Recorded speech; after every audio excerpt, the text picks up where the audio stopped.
Баршаға мәлім сөз, сауданың қозғалтқышысы жарнама, жарнамалық бейнелер, постерлер, плакаттар және тағы да басқа маркетингалық нәрселер біздің өмірімізге кіріп кеткені соншалықты. Адамдардың көбі оларға көп мән бермейді. Қазіргі таңда креативті жарнамалық агенттіктері жарнама үшін үлкен ақша алады. Өйткені олар адамдарды белгілі бір тауар сатып алуға креативті жарнама арқылы ынталандыра алады. Сәлем әлем, Саяхат YouTube арнасына қош келдіңіздер. Қазір мен сендерге жарнамалардағы қу әрекеттерді көрсететін боламын. Ал кеттік. Marlboro темекілерінің сатылымын көтеруі үшін ковбойлар туралы жарнама жасаған. Жарнамада керемет нағыз жігіт бір крутой адам жылқысынан түсіп, асықпай темекісін алып шығып, оны тарта бастайды. Осындай образды көрсеткеннен кейін Marlboro темекілерінің сатылымы шынында да көтеріліп кеткен. Және бір қызығы, Marlboroның жарнамасындағы адам шынайы өмірде темекі көп шеккендіктен өкпедегі қатерлі ісік ауруынан қайтыс болды.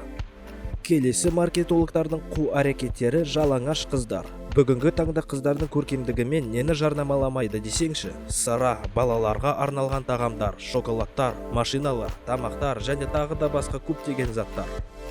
Америкалық психологтардың зерттеуі бойынша 8 жасқа дейінгі балалар жарнамаға әсіресе сезімтал болып келеді. Сондықтан кейбір жарнамаларда кішкентай балалар белгілі бір тауарды сипаттап таңғалып мақтап жатады.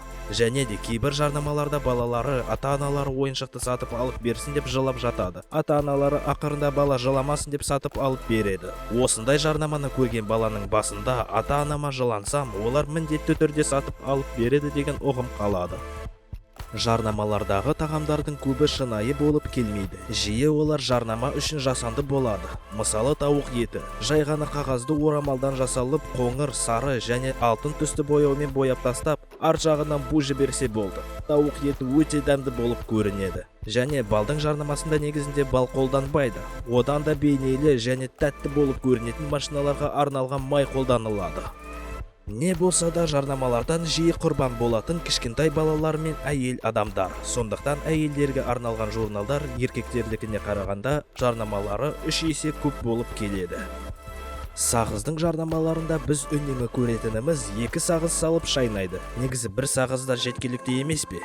Әдейі сағыз жылдамырақ бітіп, тағы да сатып алсын деген мақсатпен жасалады. Тіс шаятын паста жарнамаларында пастаны әдейі көбірек жағады. Және ең соңында кішкентай ғана ұшты әдемілеп шошайтып жағып жібереді. Ауызды толтырып ашытып пасты жаққанша, жай ғана кішкентай көлемді паста тісті шаюға жеткілікті емес пе? Жарнамалардың келесі қу әрекеті бұл жоғары бағалы тауарларда. Осындай жарнамалық постерде жай тауар жақсы тауардан да қымбат болып тұр. Әрине, осындай амалдардан кейін арзандау бағалы тауарды сатып аласың. Мысалы, бірдей тауар ал бағалары әртүрлі. Сіз қай тауарға жақсыз? 140 теңгенікі ме, әлде 180-дікі ме? Әрине, 140 теңгесі арзан болғандықтан оны таңдайсың. Ал егер осылай жасасақшы, мойындашы 180 теңгенің тауары ондай қымбат болып көрінбей кетті, рас па? Жарнамаларда үнемі бір кейіпкерлер көрсетіледі. Мысалы, мультфильмдегі кейіпкерлер, жануарлар немесе әйгілі тұлғалар. Әрине, кейіпкерлер бар жарнамалар сатылымды көтереді. Өйткені адамдар бұл кейіпкерлерді біледі, оларды жақсы көреді, оларға ұқсағылары келеді.